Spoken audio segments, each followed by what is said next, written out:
पाठ्यक्रम के विषय। जैसे देख सकते हैं मेरा विषय है प्रगतिवाद अंत्य कवि।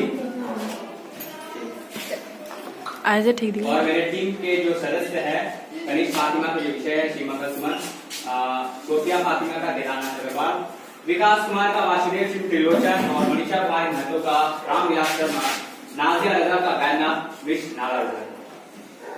प्रगतिवाद छायावाद काव्य की जो कल्पनाशीलता, व्यक्तित्ववाद और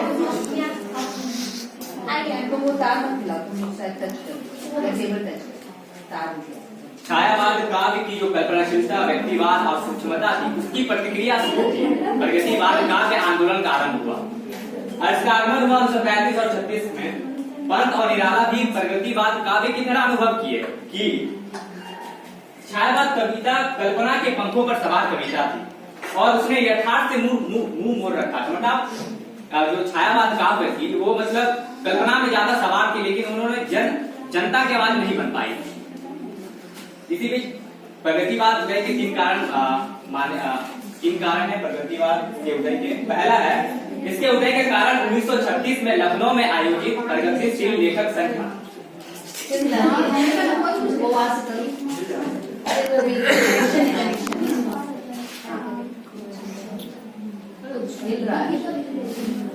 हाँ, इसके उदय के तीन कारण है। पहला जो कारण है इसके उदय कारण का 1936 में जो लखनऊ में प्रगतिशील लेखक संघ है, इसके आपको पता होगा, इसके अध्यक्ष थे मुंशी प्रेमचंद जिनकी अध्यक्षता की थी।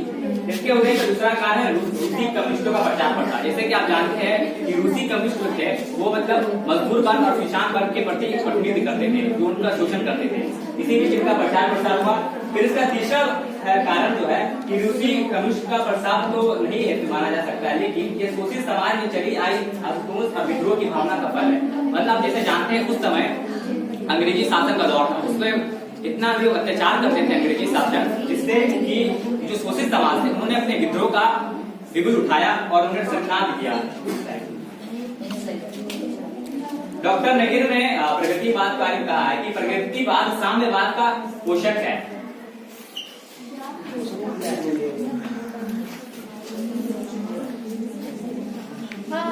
बोल देंगे ना, और पॉइंट भी सिस्टम में डाल देंगे, सिस्टम में डालेंगे और उसको हम भी दिए हैं, उसको डाल देंगे, अच्छा थोड़ा सा बना देंगे और देख देख के हम लोग बोलेंगे वो सही रहेगा। कविता पे लेना, कविता पे लेना कविता ढंग से लेते हैं ना।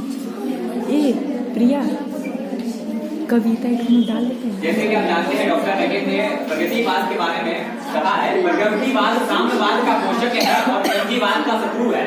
बल्कि युग है कि प्रगतिवाद साम्यवाद की अभिव्यक्ति था। यह युग मार्क्सवादी और समाजवादी धारा से प्रभावित रहा है। अतः मार्क्सवादी और साम्यवादी से लिखी हुई जो काव्य धारा है वही प्रगतिवाद है। प्रगतिवाद का नेतृत्व किया था महाकवि सुमित्रा नंदन पंत ने। इनके एक काव्य थे युगवाणी और गामिया। इन्हीं से इन्होंने इसमें जो शोषित समाज थे उनकी आवाज उठाई थी। उन्होंने इसमें यथार्थवाद का समर्थन किया ही और कल्पना लोक से मुक्ति पाने का सुझाव भी दिया। महाकवि निराला ने बेला और नए पत्ते की जो काव्य रचना की वो इसी विचारधारा की रचना ही है।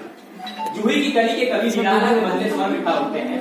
जैसा कि आप जानते हैं जूही की कली जो निराला के प्रेम प्रसंग के बारे में, आज इस युग में आते आते उनकी जो स्वर है वो बदल उठते हैं। जैसे आप देख सकते हैं, अबे सुन बे गुलाब भूल मत जो पाई खुशबू रंग हो आप, खून चूसा खाद का तूने अशिष्ट, दाल पर इतना रहा है कैपिटलिस्ट। कैपिटलिस्ट जैसे जानते पूंजीवाद, इस प्रगतिवाद में ही पूंजीवाद का विरोध था।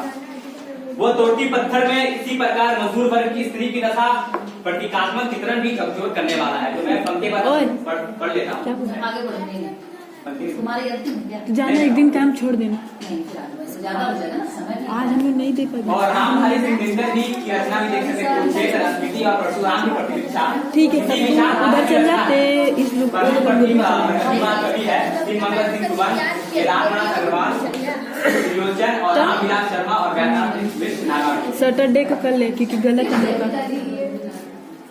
मेरा जो चयनित कवि है रामधारी सिंह दिनकर। किसको? मेरे को याद है, बट हम देख के अगर बोलेंगे तो गलत बोलेंगे।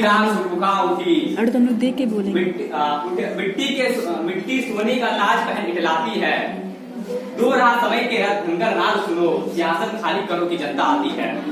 26 जनवरी 1950 को लिखी गई यह पंक्ति आजादी के बाद गणतंत्र बनने का दर्द बताती है कि हम आजाद तो होंगे लेकिन व्यवस्था नहीं बनती। वही पुराने कानून अभी भी नए भारत में लाए गए, वही भ्रष्टाचार अभी इस नए भारत में भी थी।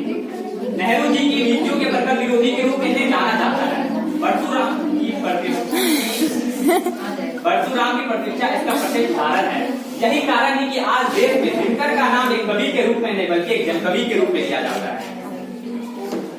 कवि परिचय। दिनकर का जन्म 23 सितंबर 1908 को बिहार के बेगूसराय जिले में हुआ था। वो अल्लामा इकबाल और रविन्द्रनाथ टैगोर को अपना प्रेरणा स्रोत मानते थे। एक कहानी ऐसी भी तो 13 वर्ष तक अपनी कलम नहीं चलाई। आप जान सकते हैं दिनकर एक ऐसे कवि थे कि 13 वर्ष तक अपनी कलम नहीं चलाई, लेकिन अचानक एक दिन गंगा से अपने साथ एक महाकाव्य लेकर लौटे जिसे बाद में ज्ञानपीठ पुरस्कार मिला। वो महाकाव्य का नाम है उर्वशी। 70 के दशक में संपूर्ण क्रांति के दौर में दिल्ली के रामलीला के मैदान में लोकनायक जयप्रकाश नारायण ने हजारों लोगों के समक्ष दिनकर की पंक्तियां सियासत खाली करो की जनता आती है और घोष करके तत्कालीन कांग्रेस सरकार के खिलाफ विरोध का स्वर किया था। उस समय कांग्रेस सरकार बहुत मजबूत स्थिति में थी। जब दिनकर बोलते तो समाज आ जाती थी सर। जो सत्य जानकर भी ना सत्य कहता है न किसी लोग के विवश कराता है, उस कुटिल राजतंत्री करई का अधिक है, यह मुक्त सत्यता कम नहीं अधिक है। ये जो कुटिल राजतंत्री जवाहरलाल नेहरू के बारे में कहा गया है। रामधारी सिंह दिनकर की यह पंक्तियां पंडित जवाहरलाल संसद में सुनाई थी, जिसे देश में भूचाल मच गया था। दिलचस्प बात यह है कि राज्यसभा सदस्य के तौर पर दिनकर का चुनाव पंडित नेहरू ने किया था और इसके बावजूद नेहरू की नीतियों की मुखालत करने से नहीं चुके। जैसे एक पंक्ति है, देखने में देवता सदृश लगता है, बंद कमरे में बैठकर गलत हुक्म लिखता है। इस पापी के गुण गोत्र प्यारा हो समझो, उसी ने हमें मारा है। ये जवाहरलाल नेहरू के बारे में बताया था। 1962 में चीन से हार के बाद संसद में दिनकर ने इस कविता का पाठ किया, इससे तत्कालीन नेहरू का सिर झुक गया। ये घटना आज भी भारतीय राजनीतिक इतिहास के सुविधा क्रांतिकारी घटनाओं में से एक है। जिंदगी में कभी मौका नहीं मिला कि मूड बनाकर कविता लिखूं। दिनकर किसान परिवार में स्टार हुए।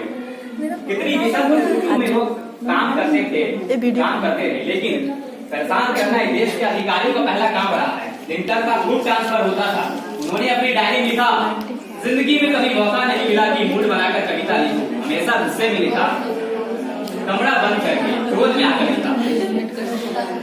संस्कृति के 4 अध्याय वो गिलास की नोट थे। वो हिंदी साहित्य पढ़ने के लिए तैयारी करते थे। जो पुस्तक है संस्कृति के 4 अध्याय वो क्लास के नोट की है। यह किताब 2008 तक 18 बार छप चुकी है। दिनकर जी स्वयं लिखते हैं कि हिंदी साहित्य का इतिहास पढ़ने के जो नोट बनाए वो किताब है संस्कृति के 4 अध्याय, जिसे बाद में साहित्य अकादमी पुरस्कार प्राप्त हुआ।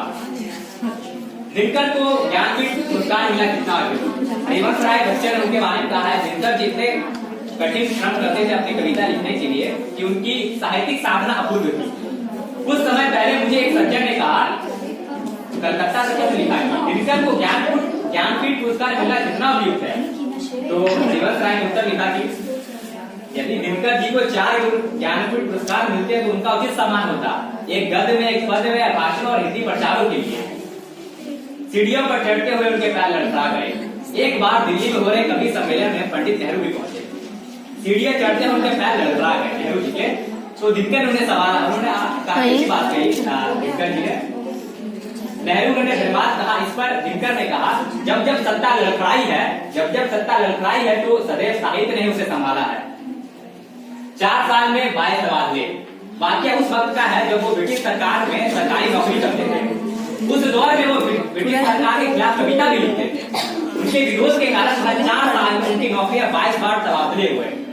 एक बार ओमकार काव्य के लिए अंग्रेजी सरकार ने बोला, आप हमसे परमिशन लेके क्यों नहीं लिखे। तो इस पर दिनकर कहते हैं, मेरा भविष्य इस नौकरी में नहीं साहित्य में है और इजाजत लेकर लिखने से बेहतर है कि मैं समझूंगा कि मैं लिखना ही छोड़ दूं।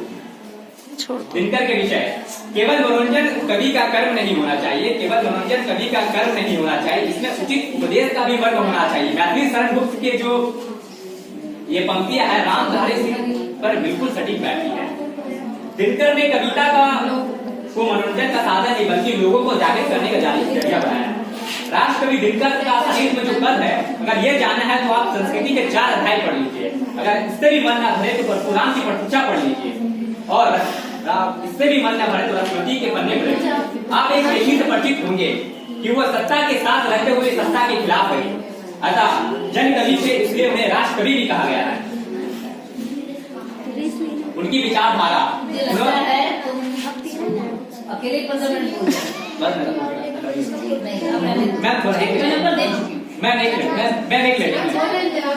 उनकी विचारधारा उन्होंने अपने बारे में कहा है, जिस तरह मैं जवानी भर इकबाल और रविंद्र के बीच झटके खाता रहा, उसी प्रकार मैं जीवन भर गांधी और मार्क्स के बीच झटके खाता रहा। इसलिए उजले के से गुनाह करने पर जो रंग बनता है वही रंग मेरी कविता का रंग है। मेरा विश्वास है कि अंतवर्ष यही रंग भारतवर्ष का विशेष का भी होगा।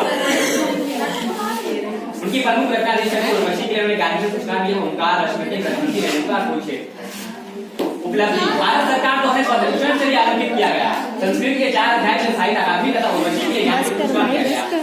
1999 में भारत सरकार में उनकी संस्कृत का डाक टिकट भी जारी किया गया। निधन 24 अप्रैल 1974 दिनकर जी ने अपने अपनी कविता में हमारे वर्ष कभी आपको अपनी कविताओं में हमारे भी जीवित रखकर सदा के लिए अमर हो। या तो पढ़ो या फिर अपनी भाषा में सरल से, ठीक है। इसी के साथ मैं अपना वक्तव्य समाप्त कर रहा हूँ। धन्यवाद। और मेरे अगले मेरे सदस्य है जो